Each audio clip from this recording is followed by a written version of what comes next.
Hi, I'm Heather Lloyd. Hi, I'm Kendall Tiger. Hi, I'm Kaylee Kelly. And you're listening to the Real.TO Podcast, a show where we speak to leading women in real estate. How are you guys doing? We're good. Good. I speak for both of us. Yes. Yeah, thank you. No, Both of you are good. I'm great too. I'm great too. Good. Yeah, you Yeah, can speak good. for me. Nailed it. Perfect. I mean, I say I'm good. I'm a little grumpy today. I'm not gonna Yeah, you lie. were a little bit. I'm grumpy in the sorry. car ride here. Why? No. Why do I was. Straight up. She's just being honest. No. Grumpy? She's grumpy. I am I grumpy. wasn't grumpy. No, she's grumpy? I am. She's telling me that I was. Which I was- Oh. She's not wrong. I was joking though. I don't think Her she grumpy. is. Your grumpy is not grumpy. Well, I feel like I'm tired, and Okay. it's Monday. It's Monday. You have every reason to be And, tired. Yeah, I feel like I'm just The feel Monday a little blues. bit grumpy, but I also felt like I need something to eat, so we got something to eat, and I do feel a little happier. And we did Yeah. find a Starbucks really close to the studio. That was really great. That was a big one. Yeah, It was that moment. I'm just curious. Did you know it was there this whole time? I did. Well, I kept saying, there's a Starbucks and a Tim Hortons right around the corner. But then we always went down the Keel place and then ended up at the Tim Hortons. So I wasn't sure how far it was. I thought it was closer to Keel rather than closer to Jane. but the bottom line is, it was there. I knew there was one close. Okay, interesting. Yes. Interesting. I mean, we left I with was plenty saving of time. you money. True.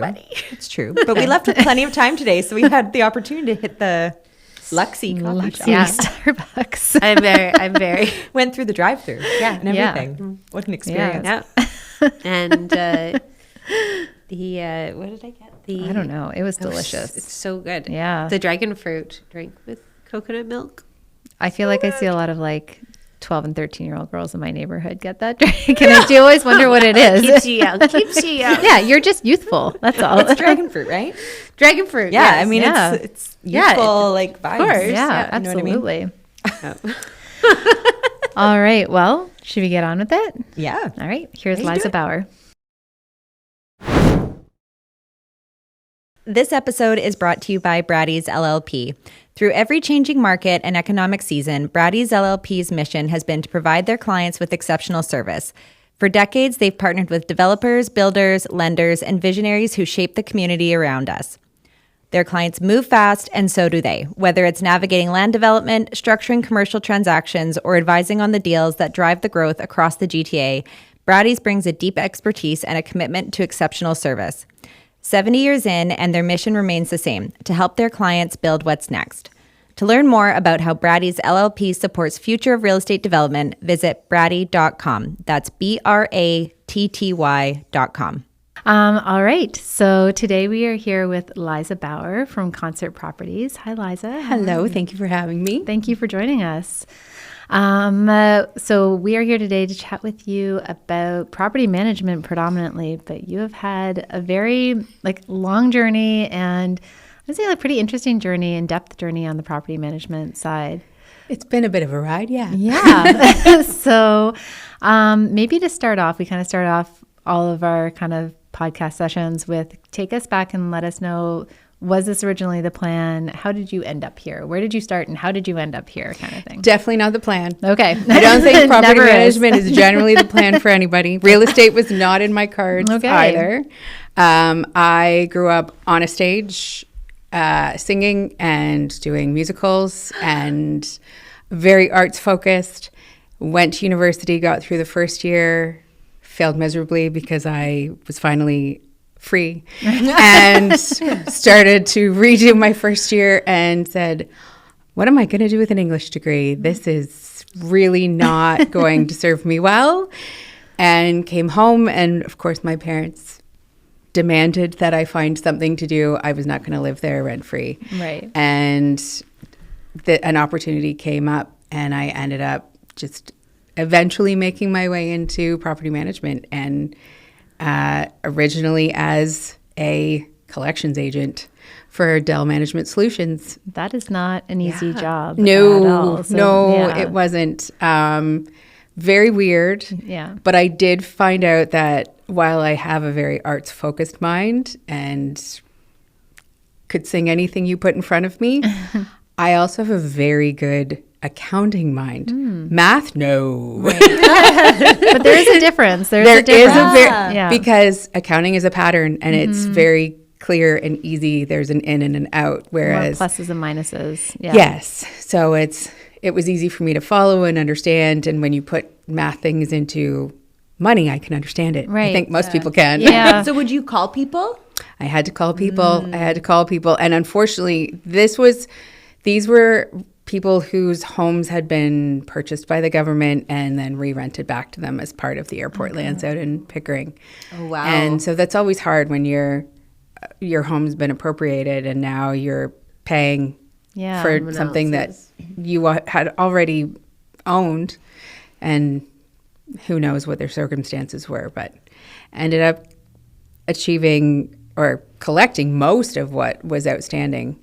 And at that time was unheard of, and I did it very quickly. So I almost got myself out of a job. What was your secret? Yeah, How did you manage this? I'm kind of like a dog with a bone, and I dig in until something is accomplished and something's done. So it was just kind of let's see what I can accomplish here. And they liked what they saw. Obviously, I've collected a lot of money for them, and then an opening came up within their admin team, and I just jumped in with both feet. And the office is located in the middle of nowhere on Highway 7, just east of Markham, in an old schoolhouse. And I ended up just being one of those people who is a Jill of all trades. I have these really weird skill sets.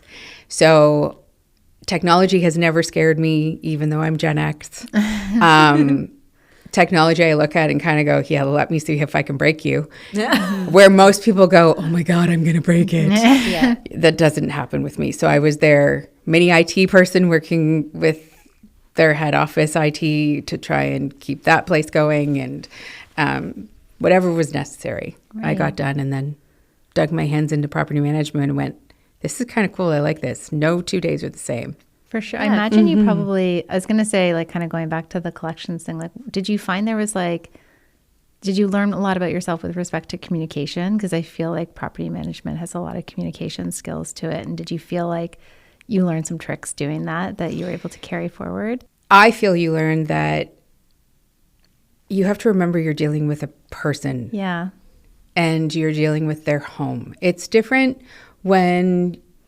I imagine it's different. I shouldn't say it's that I know, because I haven't worked for a credit card company, but it is, I would imagine it's very different going after somebody because they decided to buy $600 worth of things at, I don't know, Holt Renfrew.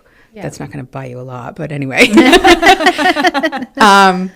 And they've racked that up, as opposed to somebody who, I don't know, gets into an issue with their job or has a health scare within their family, and all of a sudden they get behind on their rent, and it's their home. Yeah. It's a completely different animal. So in this case, most of those individuals had already moved on. They were no longer living there, but it's still trying to collect a debt that you have to have some feeling. Some empathy. You have to have empathy. The other problem, though, is you also have to remember you work for a company. And the difference between us and a landlord, let's use that term. Yeah. Landlords are looked on very disparagingly. It is not a nice term, even now in 2026. Yeah.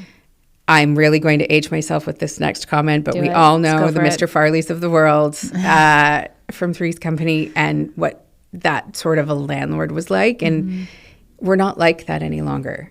We are seen as the big corporations, because most of us that people hear about now are corporate owners with investors that we're trying to make sure that they get the money that they're looking for. But we actually have good intentions with everything that we do, and we want to provide homes for people that they like to live in, that doesn't feel like they're living in the 1960s rundown shacks that people kind of think of when they think of rental. Right. And it's come a long way throughout my career. Yeah. It really, really has changed. Well, we're going to get into that Yeah. for sure. So, So throughout your career at Concert, what have you noticed that has changed throughout like property management then and property management now? When I started, firstly, I came from a mom and pop shop, very tiny. There were only 5 employees, and I was the only non-member of the family. And they owned a very small portfolio of 2 high-rises and then some industrial commercial and a little bit of retail with apartments above throughout the GTA. I didn't realize that apartments could, A, look like what we have in our portfolio. B, have in-suite laundry. I didn't realize that they could have, in some of our properties, and the one that I started in, managing when I joined, it had individual heating and cooling units. Didn't know that existed. And also just the fact that you could price a unit based on that specific unit, not the unit type. Right. So where I came from, every unit was the same. And if it was a studio, it didn't matter if it was on the first floor or the penthouse level, it had the exact same rent. Regardless, it was a big wake-up call. Since then, there's been so many changes. There's been a ton of competition has come on, even with all the governmental constraints that we have against us. Rent control, as much as a resident loves it, and I am a resident, I am a renter, always will be. Mm-hmm. But rent control is great because I know that next year exactly how much my rent is maximum going to go up. From a developer standpoint, it's horrible. yeah. Yeah. Cost of living, as everybody knows, keeps going sky high. And if it costs you $1.50 10 years ago for bread, now we're sitting at what, like $7 for a loaf? Yeah. Well, that's just bread. Yeah. Everything that we use to run properties and make sure that people's homes are maintained and safe and secure and good spaces to live in, all of those costs have gone up too. I think the way that people, other companies, ourselves included, have changed their focus. They've gone from just these are places for people to rent to these are people's homes, and we want to enhance their service. We want to build true vertical communities and really enhance where they live so that they're not feeling they have to hop every 2 or 3 years. I feel like Concert, like when I first learned about Concert properties, I had the exact same impression. Like they were like condos, but in rental version. Like I feel like they were, I'm going to, like, maybe we'll take this out, like the Fitzrovia of their time kind of we were. thing. Like it was miles ahead of any other rental building that I had ever been in. Same type of impression. Like there's laundry in here, there's amenities, like it was all modern finishes. They were in good locations. They were fantastic. And I feel like that probably started to set a bar here in the city of Toronto, I would say. It really did. Do you feel that way? Oh, absolutely. I got into Concert at probably the perfect time. Like, was it Prelude that was I started first? in Prelude. Yeah. Prelude, we actually purchased turnkey from Menkes. Okay. It opened in 2003, and it was our foray into the Ontario market in terms of residential rental. We were the only purpose-built company creating developments at that time. Yeah. We put the highest number of purpose-built rental units on the market, new units on the market between 2003 and 2013. There was nobody else building. So what do you think your clientele is now compared to what it was back then? Like, what do they want? Like, what did Has they it want and what changed? do they? Yeah, like maybe has that. Clientele does change because Yeah. buildings do age. Yeah. And as things age, new things come on board, new players. Fitzrovia has a fantastic business plan that they follow, and their buildings are stunning. Not everybody's going to be able to do that. Exactly. Tricon and their various partners, they do a phenomenal job in their communities. But there's something for everyone, thankfully. The The hardest thing that I found is, especially seeing the different places that I've worked with in concert, the changing focus in terms of where we're at today versus what our expectations actually are. So we may have blinders on to say, oh, no, but we're still the new kid on the block. We're not. Right. As much as I want us to be, we have one new kid on the block. The other one's 10, 12. Right. Yeah. And the other ones, well, they're well past their teens. So But they hold up. Like, they do hold up. Yeah. We have a very strong, very forward-focused preventative maintenance program that we use in all of our properties. I won't lie, COVID was not good on anybody in terms of doing any capital programming and staying ahead of things. So every single one of us who had buildings coming within the 10 to 15 year range at that point hit a bit of a speed bump to say, whoa, hold on a second. You're in 3/4 of your building may still be here, but your highest priced units just left, Right, and got out of Dodge during this pandemic. Yeah. But that certainly didn't help any of us Yeah. in this business. But What do you feel like? What, I guess, adjustments do you feel property management as an as a division made post COVID, if any? Was there like adaptations that you guys had to consider? I can speak for concert only. I can't. Yeah, I don't of know course. what our competitors or other competitors in the market were doing. I can say we acknowledge that we were behind in terms of technology when Okay. COVID hit. Right. We were still doing the regular bank runs every day with checks, and pre-authorized payment setups were really the niche of what we could Right. do. Yeah. Why do you think that is? Like, was it just, it was working? It was working a lot of the time. So we have two separate markets, and Vancouver is very different from Toronto in terms of rental stability. So I have lived this roller coaster that we are currently on. This is, I think, my 4th or 5th iteration of this cycle, Right. because it's very cyclical and something always happens. We are the largest city in Canada with the highest number of renters. Something's always going to happen. Yeah. There's never going to be that hot market that lasts forever or lasts. Vancouver had it I've been there for 18 years. Mm-hmm. This is the first year that there's been even one tiny blip. Really? Wow. They have had, What is it? Like, what is the difference? there wasn't a lot of competition. Okay. They now have competition because people have been building. Right. So there's a lot more development out there than there was in the past. I can say it does get a little tiring to look at a leasing report every Monday, and all you see is 99 and 100. We're at 94. We feel that. We feel that on the condo side. Yeah. So do you find that like the reason concert would be so big in a market like Vancouver is because there really isn't much of a market share for purpose-built rentals?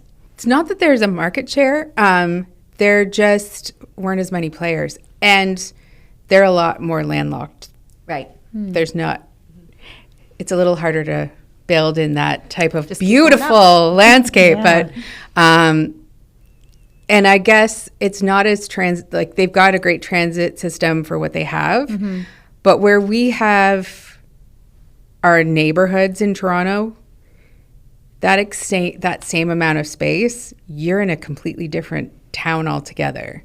So I don't really understand the challenges in terms of why it was like that for so long. Yeah.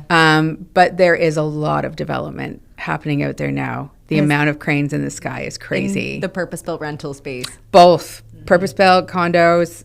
There's a lot of players out there now. And is there different expectations, like, for property management out there than there is here? Like, No, it's the same sort of expectations as here. And a lot of our service focus comes from the model that started in Vancouver. It's just, Right. we are a people-first focused builder and developer and manager. That's just how we are, not just our residents or our owners, but the people that work for us. Right. So can we talk a little bit about your time at Concert? I believe you said earlier that you're the longest standing employee in the GTA. No, not quite. I am the second longest in the property management department in Ontario. I have a site manager and one of our commercial operators who have been here over 20 years. Oh my gosh. Wow. So But I mean, you're close. Like, very that's close. pretty It'll be yeah. 19 years in October. Wow. So where did you start? Like you've really kind of risen. I have. I started as a resident services manager, which is what we call them, but a building manager, responsible for one community that was Prelude in North York in 2007, and missed, thankfully, thank you to my daughter, went on maternity leave for the last major crash in 2007 and 8. It's good timing. It was very good timing. I was the one person nobody could point a finger at. So you're now a VP. So what is it like managing teams and maybe managing people that have done roles that you've done? Also, like, just you're VP across All of Ontario right now. Yeah. And Vancouver, or just Ontario at this point? I'm right now. It's Eastern Right. Division, but I am involved in the full national as well. Right. There is a national focus to it. Okay. So yeah, to Kaylee's question. It has its challenges. I have a hard time even understanding that my role is my role, because in my mind, I'm just Liza. I'm the person who will do whatever is necessary. Doesn't matter. I forget that I'm a quote unquote executive. To me, it just seems silly.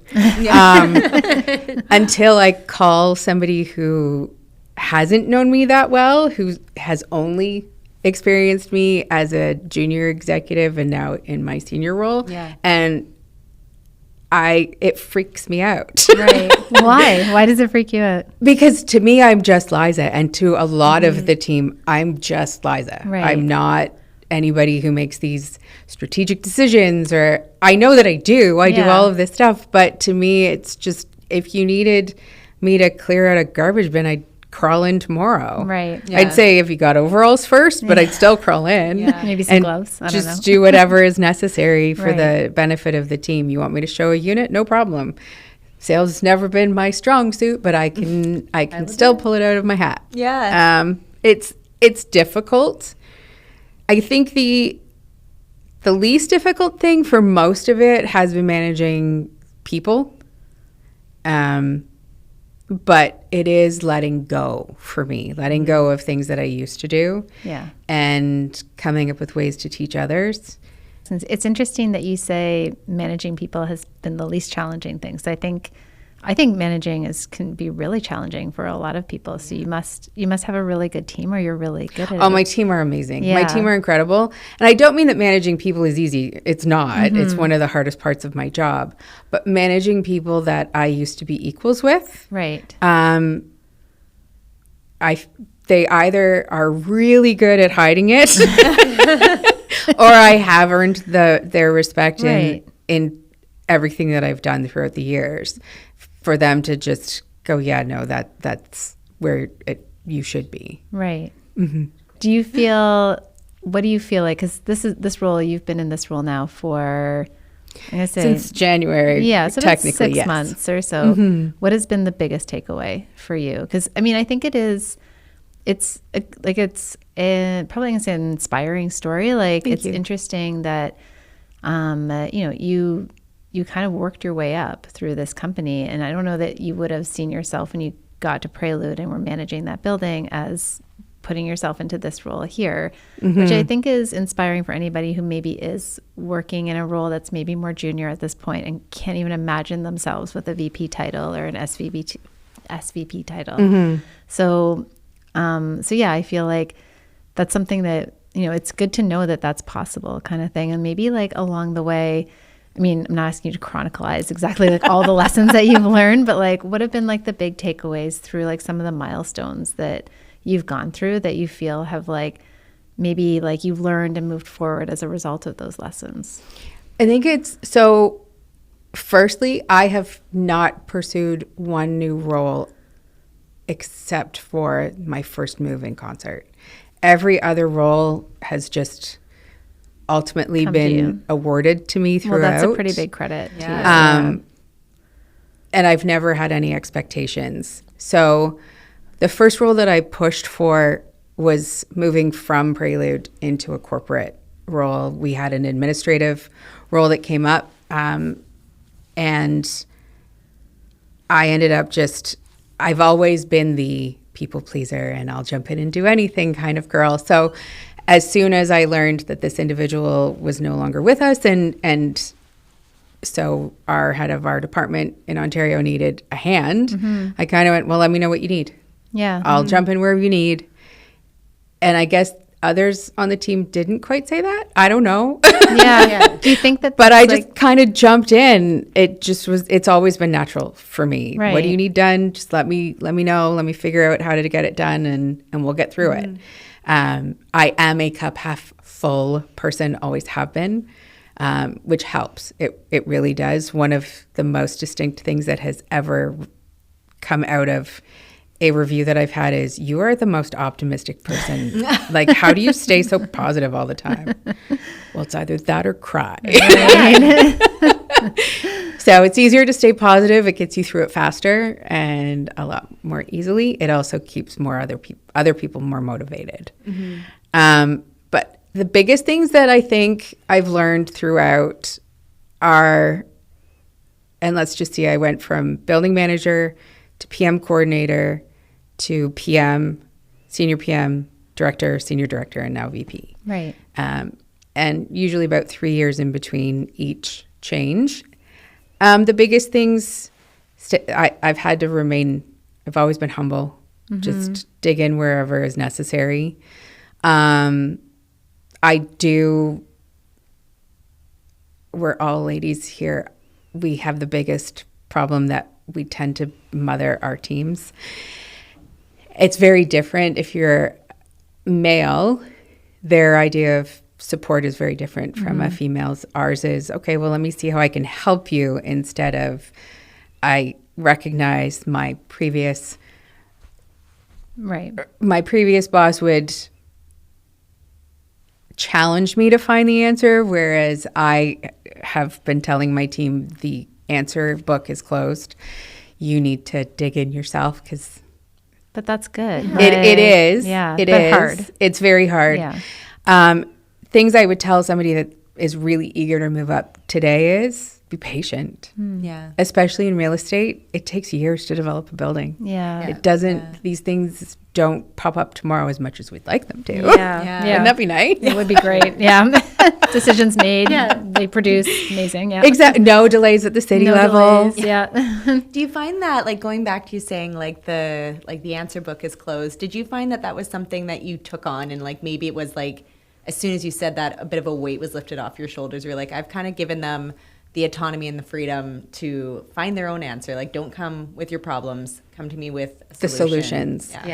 Yeah. I've noticed, especially, so we've had a very large change year over the last 12 months. And so moving into this role and taking over the whole portfolio in Ontario and managing the team that comes along with that, I realized that I was doing a lot for others and not actually giving them the tools that they needed. And it was a big wake-up call for me. It also, I got to a point where I went, I can't work the hours that I'm working because somebody else has to do some of this. Yeah. And that's when I kind of had the realization, oh, I am doing this to myself. Right. And yes, I need to delegate. And in order to do that, I have to teach my team or challenge them to find the answers. Don't you find, like, I feel like with my team as well, like, I feel like once they've taken on more things, they want more and they're excited, and like they are helping you just as much as you're helping them, and now you rely on them for a lot more things. Like, I love that. Like, I feel like when I was kind of not micromanaging, but not allowing them to do stuff, it was detrimental to me. But I think they're enjoying work more now. So yeah, it's really I have to great. remember that. That's a really good point, because a lot of the time I feel like, oh, well, they're already busy enough. Right. I can just handle this for them and get it done a lot faster. But I didn't have a me. I didn't have somebody doing what I can do. I had to dig in and learn, figure out all this stuff myself. So it's easier for everyone to just come and ask me, because I have this weird brain that retains the stupidest amount of information. But words these days, no, they go by the wayside. But it's easier to come to me because they know they can get the answer in 30 seconds. So I had to physically stop. And I started off 2026 and said, all right, I've made your life very easy. It's time to put some challenges forward. And the answer book is closed. You're going to get a lot more questions than answers from me. They do get frustrated. I get frustrated, but I have to remind myself it's for their betterment. Yeah. Have you seen improvement since you've closed the answer book? They do giggle now. They giggle a lot more when they come to ask me something. I'm really sorry. I've looked everywhere, but I don't know where to find it. But at least they're at that point. Like, it says point of desperation to ask you rather than just like ease kind of thing. Yeah. Have they always looked everywhere? No. Yeah. But they do a really good hard time. Like, they'll ask a lot of questions of a lot of people before they come to me. It's been beneficial. They're growing in their roles. Yeah. Well, and they're becoming stronger. I would argue too, like, you've taken on this new role, so you also have new things that you have to do, and you have to figure that out on your own. So absolutely. To your point, like, there isn't enough of you to go around to be able to do what you need to do and also do what they're doing. So it's the right move. It's just, it's very challenging. There's a comment that I keep making to myself and find myself muttering as I'm working through something. And I have to respect the role I've earned. Mm-hmm. Mm-hmm. Yeah. And give up the roles that I've outgrown, because I've carried them forward. This year was a really big catalyst for that. We just came to the natural end of a 20-year partnership with Oxford Properties. So that allowed an opportunity to let go of a lot of things that I'd continued to hold on to, being the only person who'd been involved with it from almost day one. Right. So the end of that partnership has allowed me to kind of go, okay, no, it's the new era. We can start off fresh here.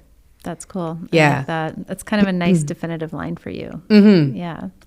I kind of want to go back to your people-pleasing comment. I don't exactly know what my question is, except to say that, I think you're in a room of people pleasers. I think we all are. We kind of are. It's exhausting. I feel like it's a really, especially the older you get, and you can't stop it because that's just who you are, but it is really tiring to be that person. Do you feel like in retrospect that I don't know what the question is exactly, but it's almost like, would you be where you are if you weren't, I think it's possible to be able to excel and do the things without being the people pleaser, without, being the yes person. Being the yes person and running yourself ragged to get there kind of thing. I envy the people who can separate themselves from it, who can just look at something objectively and say, oh, well, I can get there in 1, 2, 3 steps, where I overanalyze and say, oh, but I can do this and this and this and this and this. Yeah. And then get hyper-focused into something that I really enjoy. Yeah. Yeah. But I take the long way around because I take something on that is a challenge, and I like that challenge. Exactly. I think you, to that point, you wouldn't be where you are right now if you didn't like the challenge. All the things that you said yes to, you probably took them on as personal challenges. Absolutely. Which then escalated your career to where you are now, which will continue to serve you, I think. The other thing that I did that I haven't really observed a lot, and I used the term humble before, and I use it because a lot of people are afraid to ask questions. They don't want to look stupid. Yeah. And I call it being humble because I've never hesitated. I go to the people who have the answers. I can read blueprints because I pestered my construction department. Yeah. And I personally, like, Sergio Peru on our team has been incredible in teaching me different things throughout my career at Concert of, well, this is what this means and this is what this means and you'll find this on this drawing. So now I don't need to ask an engineer to walk me through something, or even 10 years ago I didn't, because I took the time to self-educate and use whatever tools I had available. And that's the big thing that I would really give. That's the biggest piece of advice I'd give somebody starting out now is don't leave your pride at the door. Yeah. It's not about how much you know now. It's what you don't know, and become the sponge. Just open up. And almost don't silo yourself. Yeah. Like, it's really like you might be hired to do this one role, but this one role could extend to other things. So ask as many questions and learn as much as you can from that role and other people's roles. Yeah. Well, does that also give you the opportunity to collaborate with them? Absolutely. Like if you're looking at the blueprints and you're speaking with your construction team, you're like, hold on a minute. Like, we've done this before. This hasn't worked as well. Maybe do we look at adjusting, making a few tweaks to make it work, right? You had kind of mentioned before, if you could give advice to people, if you give advice to anybody younger, what that would be, kind of thing. And I think you've kind of given a few little tidbits throughout this interview. But maybe, do you have anything else that you would say to somebody who's like maybe just, again, like listening to this and maybe in a more junior position, no matter where it is, maybe it's in property management, maybe it's in accounting, who knows where it is, but it's aspirations, obviously, of growing their career, but really just can't see that happening in the immediate future. What would you say to them as someone who's like, you really have climbed that chain and like earned it every step of the way, kind of thing? What would you say to them? Sometimes you have to make the change yourself. Right. That's the biggest thing that I normally did do. Concert's been the oddity of my life. I didn't intend to have a career at and one kind of a place. corporate career as well. Like I'm the atypical career person at a space, because you don't hear of that anymore. Yeah. And even like there is an age gap in this room. But even so, starting out when I did in property management, I had jumped from a few different things trying to find what worked for me. And that's number one, is find what feeds you the most. Yeah. What feeds your brain, what gets you excited to get out of bed. With very few days, and I can say this with 100% certainty, throughout my entire career, there's probably been a handful of days where I'm like, I don't want to go in today. Right. So what is it that like excites you about what you do? Well, we had this conversation. I was just recently diagnosed with ADHD. And the best thing about property management, no 2 days are the same. Right. And nothing is repetitive. You can dig into different things that really hit that dopamine high. For me, oddly enough, it's Excel tables. I mean, I get that on a certain level. Yeah. Excel tables and what can I build today that will help. I look at it now as they're my training tools. Like I'm trying to set my team up for future success and not have me. It's one of the things that I'm trying to respect my role. Build these tools that they can use going forward, using my knowledge to help them and make it easier for them along the way. So they just have to enter in a few things. But yeah, I can dig into that for I can literally sit still for 17 hours and just create these weird tools and tables for them. I mean, I'm not there, but I do get so the excited. satisfaction of Excel. Like Yeah, I'm a nerd. I am the world's biggest nerd. I always have been. But when it clicks, like when an Excel sheet clicks well, it is pretty great. Like when all the things fall into place, you're like, yes. When you excel in Excel. When you and excel I've in Excel. also figured out how to boss Copilot around to help me. And I say boss Copilot around because you need to know how to tell them what you want.